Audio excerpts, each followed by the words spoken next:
Hello friends, welcome to Sankalp study success lectures. ఈ particular సెషన్లో నేను మీకు ఫ్లో కంట్రోల్ స్టేట్మెంట్లో నెక్స్ట్ వన్ స్విచ్ స్టేట్మెంట్ మీద, స్విచ్ కేస్ స్టేట్మెంట్ మీద ఎక్స్ప్లెయిన్ చేస్తాను.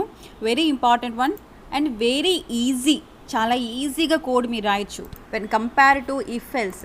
మనకి ఈ నెస్టెడ్ ఇఫ్ ఎల్స్ ఎల్సిఫ్ స్టేట్మెంట్స్కి బదులు, ఓకేనా, ఒకటేసారి కండిషన్స్ ఒక బ్లాక్ ఆఫ్ కోడ్లోని ఒకటేసారి కండిషన్స్, ఈ కండిషన్ అయితే ఇది చెయ్యు, ఈ కండిషన్ అయితే ఇది, ఈ కండిషన్ అయితే ఈ బ్లాక్ ఎగ్జిక్యూట్ అవ్వాలి, ఇలా ఎక్కడైనా చెప్పొచ్చా మేడం అంటే ఎస్, అది స్విచ్లో చెప్పొచ్చు, స్విచ్ కేసులో మనకి చెప్పొచ్చు.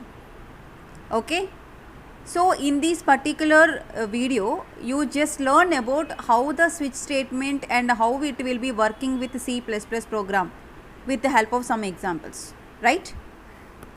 సో స్విచ్ స్టేట్మెంట్ ఏం చేస్తుందంటే it allows us to execute a block of code among many alternatives. ఈ మెనీ ఆల్టర్నేటివ్స్ మీకు ఇంతకు ముందు సెషన్లో వచ్చింది ఎక్కడ, ఇఫ్ ఎల్సిఫ్ స్టేట్మెంట్లో ఆల్టర్నేటివ్స్ ఎక్కువగా ఉండేటప్పుడు చేయాలనుకుంటే అది క్లమ్జీగా ఉంటుంది, డిస్టర్బెన్స్ అవుతుంది అని చెప్పాను మీకు. సో దానికి బదులు మీరు స్విచ్ స్టేట్మెంట్ని యూజ్ చేసుకోవచ్చు. If you have a many alternatives, many conditions in your program, then simply you can use switch statement. Understand? See the syntax, very easy syntax, switch and expression.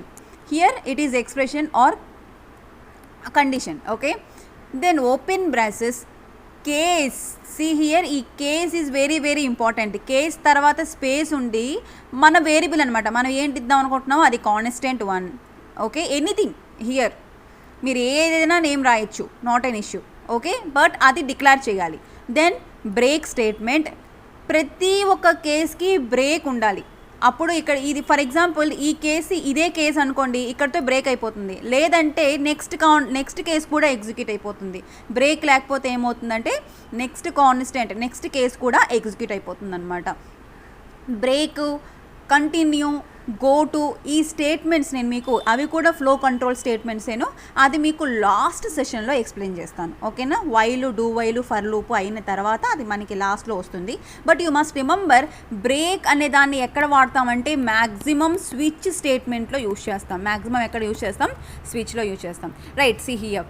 So this is my first code constant. Okay na, this is my first condition. And next alternative, this one is next alternative, case space constant 2 and do the yes, ఈ particular constant అయితే then block of statements execute అవ్వాలి and then break.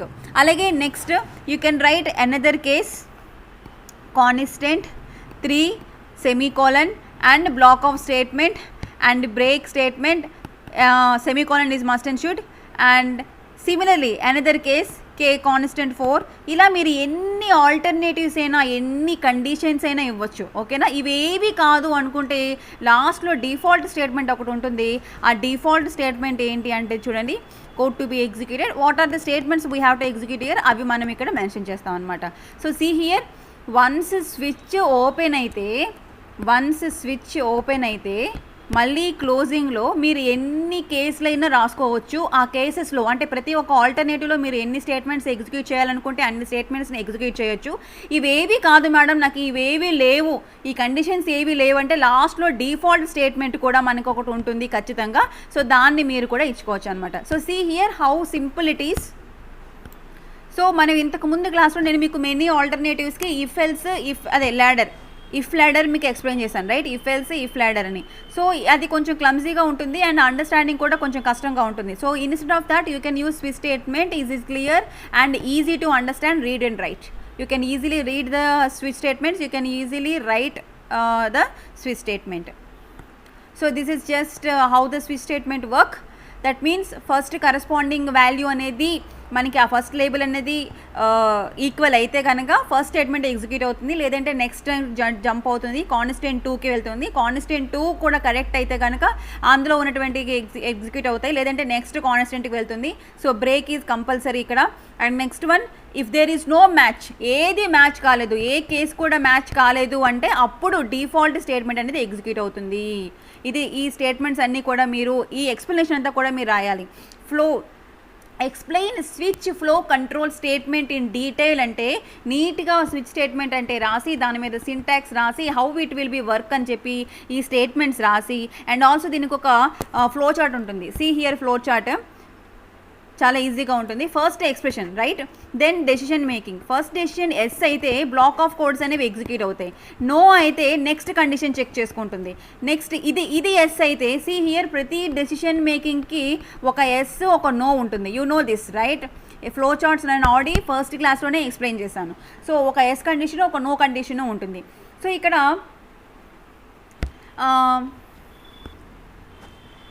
Second condition true అయితే కనుక ఈ black అనేది execute అవుతుంది. Falls అయితే next కండిషన్కి వెళ్తుంది. అలా ఇది ఎస్ అయితే కనుక ఈ బ్లాక్ అనేది ఎగ్జిక్యూట్ అవుతుంది. ఇది నో అయితే అలా అన్ని కండిషన్స్ నో అయిపోతే ఫైనల్గా డిఫాల్ట్ అనేది ఈ కండిషను ఫెయిల్ అయ్యి ఈ కండిషను ఫెయిల్ అయ్యి అప్పుడు ఏది ఎగ్జిక్యూట్ అవుతుంది అంటే కనుక డిఫాల్ట్ కోడ్ అనేది ఎగ్జిక్యూట్ అవుతుంది. అండ్ ఫైనల్గా స్విచ్ అనేది టెర్మినేట్ అయిపోతుంది అనమాట. సి హియర్ స్విచ్ ఇక్కడ ఓపెన్ అయింది, స్విచ్ ఇక్కడ ఎక్స్ప్రెషన్ స్టార్ట్ అయింది అండ్ ఎక్కడ లాస్ట్ డిఫాల్ట్ స్టేట్మెంట్ తర్వాత మనకి ఇది అనేది ఎగ్జిట్ అయిందనమాట. Understand. Now a small program. ఏంటి ఆ స్మాల్ ప్రోగ్రామ్ అంటే క్యాలిక్యులేటర్ ప్రోగ్రామ్ అనమాట. అంటే I just want to do addition subtraction multiplication and division చేద్దాం అనుకుంటున్నాను. ఓకేనా. సో ఇక్కడ ఏంటంటే నాకు ప్రతి దగ్గర ఏంటంటే what you want to do the operation అని అడగాలి. Okay, yes I want to do plus operator అంటే మీరు ప్లస్ అనే సింబల్ని టైప్ చేయాలి. ప్లస్ అనే సింబల్ని టైప్ చేస్తే అది ఆటోమేటిక్గా they want to ask, so they need to ask, not they want to ask, they need to ask 2 numbers. ఇప్పుడు these are all binary operators right. అంటే 2 ఆపరెంట్స్ ఉంటేనే ఇవి మనం పెర్ఫామ్ చేయగలుగుతాము. అవునా, 2 ఆపరెంట్స్ ఉంటేనే కదా ఇవి ఆపరేట్ చేయగలుగుతాము రైట్. సో 2 నెంబర్స్ని ఇవ్వండి. నెంబర్ 1 2 వేరియబుల్స్ డిక్లేర్ చేస్తాను, నెంబర్ 1 నెంబర్ 2 అని. సో 2 నెంబర్స్ని మనం ఎంటర్ చేయాలి. ఇదంతా కూడాను రన్ టైం. ఓకేనా. కంపైలర్ టైంలో మనకు కంపైల్ అయిన తర్వాత రన్ టైంలో మనకి డైనమిక్గా అడుగుతుంది. ఓకేనా. ఓకే. సో నెంబర్ 1 నెంబర్ 2 ఇచ్చిన తర్వాత ఫర్ ఎగ్జాంపుల్ 4 2 ఇచ్చిన తర్వాత 4 ప్లస్ 2 అయ్యి ఎంత వస్తుంది మనకి 6 అనేది ఆన్సర్ రావాలన్నమాట. ఓకే. లేదు madam I want to do minus. So minus అంటే ఇదంతా కూడా స్విచ్ స్టేట్మెంట్. ఫస్ట్ కేస్ నాకు addition, second case subtraction, third case multiplication, fourth case division. Okay. So మనం ఇచ్చినటువంటి ఆపరేటర్ మనం ఫర్ ఎగ్జాంపుల్ మల్టిప్లికేషన్ ఇచ్చామనుకోండి. See here the example so that you will have understand better idea. Okay. See here ఆపరేటర్ని క్యారెక్టర్లో define చేశాను. Operator is character and number 1 number 2 are the floating point numbers. So here you can give the integer numbers or floating point numbers. అలాంటి ఇక్కడ ఎలాంటి disturbance రాకుండా ఉండడానికి నేను float అని డిక్లేర్ చేశాను. Next c out printout statement ఏంటంటే enter an operator. ఈ ఆపరేటర్స్లో ఏదో ఒకటి టైప్ చేయండి, దాన్ని స్కాన్ చేస్తుంది. మనం టైప్ చేసింది ఫర్ ఎగ్జాంపుల్ ప్లస్ టైప్ చేశారనుకోండి. సో ఇప్పుడు నాకు ఓపీఆర్లో ఏముంటుంది ప్లస్ ఉంటుంది. ఓపీఆర్లో ఏముంటుంది ప్లస్ ఎంటర్ చేశాను కదా ప్లస్ ఉంటుంది. Now next they need to ask enter 2 numbers. Now 2 numbers ఏంటి for example 6 3. Okay. So number 1లో నాకు ఫస్ట్ నెంబర్ 1 సిఎన్ first number and second number 1లో 6 ఉంటుంది, నెంబర్ 2లో 3 ఉంటుంది. అవునా. నెక్స్ట్ నేను స్విచ్ స్టేట్మెంట్ ఈజీగా సింపుల్ స్విచ్ స్టేట్మెంట్ ఎక్స్ప్రెషన్ ఏంటి నాకు ఈ ఎక్స్ప్రెషన్ ఇవ్వాలి. ఇది ఎక్కడుంది నాకు ఓపీఆర్లో ఉంది. చూడండి డైనమిక్గా మీరు అలొకేట్ చేస్తున్నప్పుడు మారిపోతూ ఉంటుంది. అయితే ప్లస్ ఇవ్వచ్చు, మీరు మైనస్ ఇవ్వచ్చు, మల్టిప్లికేషన్ ఇవ్వచ్చు, ఏదైనా ఇవ్వచ్చు రైట్. కాబట్టి మీరు ఇచ్చినటువంటి ఎక్స్ప్రెషన్ని ఒక ఆపరేటర్ ఒక వేరియబుల్లో సేవ్ చేసుకోండి. సో స్విచ్ ఓపీఈఆర్ అంటే స్విచ్ ప్లస్ సింబల్ అనమాట రైట్. సో నేను ప్లస్ సింబల్ అడిగాను కాబట్టి ప్లస్ వెళ్ళింది ఫస్ట్. సో ఇక్కడ చూడండి డిఫరెంట్ కేసెస్ ఉన్నాయి. Case plus case minus, case multiplication, case division. So case plus అయితే నాకు ఏంటి అవ్వాలి c out number 1 plus number 2 equal to number 1 number plus 2 number 2 అవ్వాలి. అదే మైనస్ అయితే number 1 minus number 2 equal to number 1 minus number 2. That means ఇక్కడ ఏంటి 6 plus 3 equal to 9 అని వస్తుంది అనమాట. ఓకేనా. సో ఫర్ ఎగ్జాంపుల్ నేను ఇక్కడ ప్లస్ ఇచ్చాను. సో ప్లస్ ఇచ్చాను కాబట్టి ఈ ఫస్ట్ కాన్స్టెంట్ 1 నాకు ఎగ్జిక్యూట్ అయిపోతుంది, ఫస్ట్ కేసే ఎగ్జిక్యూట్ అయిపోతుంది. ఇది ఎగ్జిక్యూట్ అయిపోయి 6 + 3 = 9 అని వస్తుంది. Then break. ఓకే, ప్లస్ అనేది ఆపరేట్ అయిపోయింది. No need to do this one.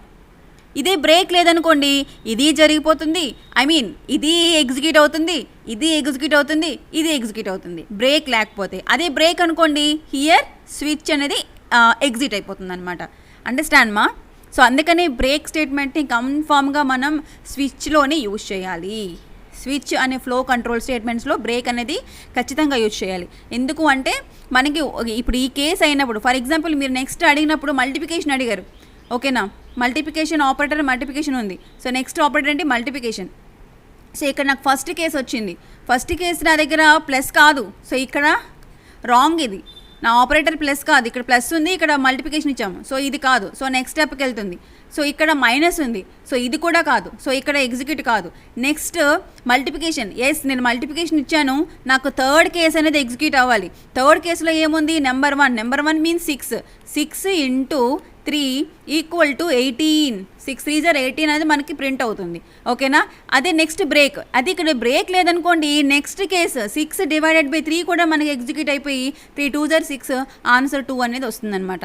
Understand మా? So this is a simple calculator some, very important one.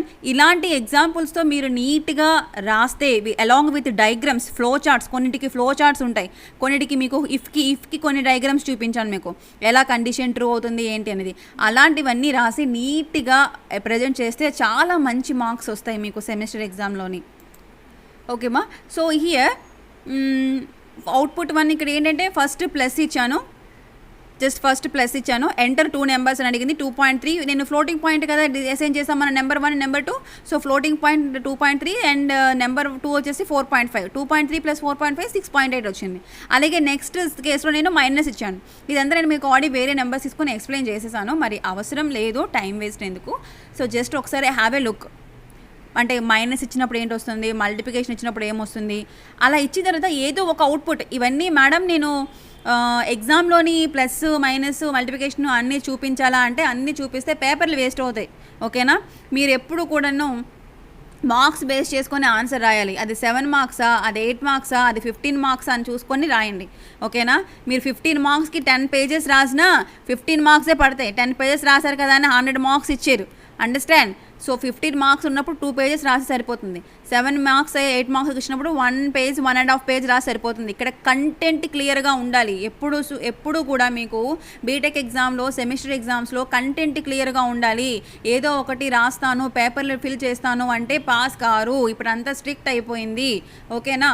And next one, ఇన్ని అవుట్పుట్లు మీరు చూపించాల్సిన అవసరం కూడా లేదు. ఏదో ఒకటి అవుట్పుట్ చూపించి దాన్ని ఎక్స్ప్లెయిన్ చేయండి. ఇక్కడ నేను ప్లస్ని సెలెక్ట్ చేశాను, తర్వాత నాకు హౌ దిస్ ప్రోగ్రామ్ వర్క్స్ అని ఉంది కదా, see have a look here. So first character variable declare చేశాను, తర్వాత నెంబర్ 1 నెంబర్ 2 అని ఫ్లోట్లో డిక్లేర్ చేశాను 2 వేరియబుల్స్ని.